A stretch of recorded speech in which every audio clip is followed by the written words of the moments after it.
Hello students, welcome to history class 11th. Students, this is our second chapter of history.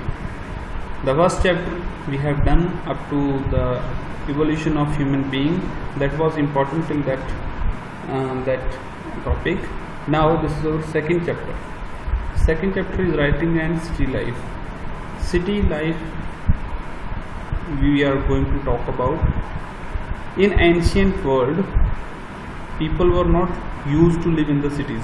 पुराने time में जो लोग थे वो शहरों में नहीं रहते थे, एक ऑर्गेनाइज जगह पर नहीं रहते थे, गांवों या शहरों में रहना नहीं सीखा था उन्होंने, क्योंकि वो जंगलों में रहते थे. People use to live in early human use to live in the forests. So when and how the first city life developed. In this chapter we will discuss the early cities. Among the early cities named Mesopotamia was the first. Mesopotamia एक ऐसा शहर था जो दो नदियों के बीच में स्थित था, इसी के वजह से इसका नाम रखा गया मेसोपोटामिया. मेसोपोटामिया मतलब मीसोस का मतलब होता है in the meaning of middle, and potamus का मतलब होता है meaning river. Tigris and Euphrates river जो थी, इन रिवर के बीच में स्थित था. आज के वर्ल्ड लोकेशन में या मैप में हम देखें तो देखें कि जो रिपब्लिक ऑफ इराक है, रफली ये यहाँ पर लोकेटेड था.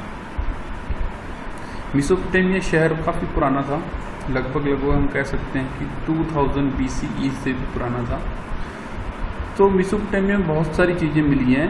इसमें हमें 2000 BCE यानी कि लगभग आज से 4000 साल पहले की बात है, यानी जब सिटी लाइफ थी.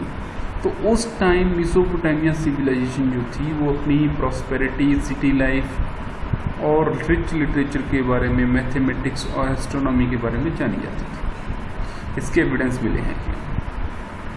सीरिया, टर्की, मेडिटेरियन, जो ईस्टर्न मेडिटेरियन है रीजन है, नॉर्थ सीरिया और टर्की, यहाँ पर भी इस सिविलाइजेशन के ट्रेसेस मिले हैं. सो इस एंटायर जो रीजन था, आपने देखा होगा इजिप्ट में फेरो राजा होते थे. आप प्लस फेरो के बारे में पढ़ोगे. इजिप्ट में जो राजा होते थे, राजा को एक देवता से कंपेयर किया जाता था, फेरो कहा जाता था उसको, pharaoh. In the language and scripts here we shall explore the connection between city life and the writing. तो स्टूडेंट्स, जैसे राइटिंग और सिटी लाइफ के बारे में जो चैप्टर है, तो हम राइटिंग के बारे में पढ़ेंगे, लैंग्वेज किस तरह से डेवलप हुई, सिटी लाइफ किस तरह से डेवलप हुई, इसके बारे में पढ़ेंगे. 4 तरह की यहाँ पर सिविलाइजेशन कह सकते हैं, या फिर अर्लियर जो लोग थे, अलग अलग कबीलों के लोग थे, वो कौन से थे? सुमेरियन, अकाडियन, बेबीलोनियन, असीरियन और अकाडियंस.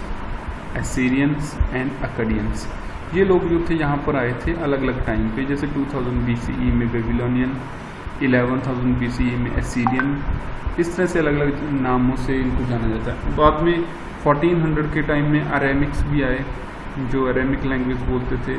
हिब्रू लैंग्वेज बोलने वाले आए 1000 BCE. इस तरह से अलग अलग लैंग्वेज जो है वो बोलने वाले लोग जो थे वो इस रीजन में आए. नेक्स्ट, इसके एविडेंस कैसे मिलते हैं?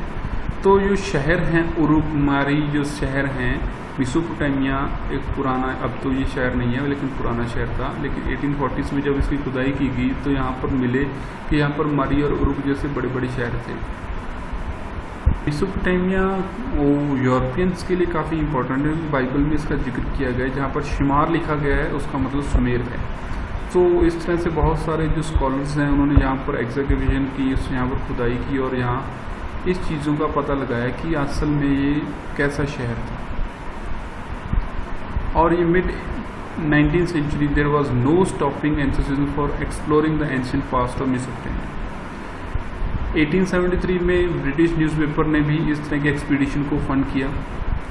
British Museum to search for tablet and narrating the story of floods mentioning in the Bible. Bible में जो फ्लड्स के बारे में मेंशन किया गया जब दुनिया खत्म हो गई थी, तो उस टाइम की जो एविडेंस हैं उनकी टैबलेट खोजने के लिए ब्रिटिश म्यूजियम ने भी काफ़ी फंड्स दिए.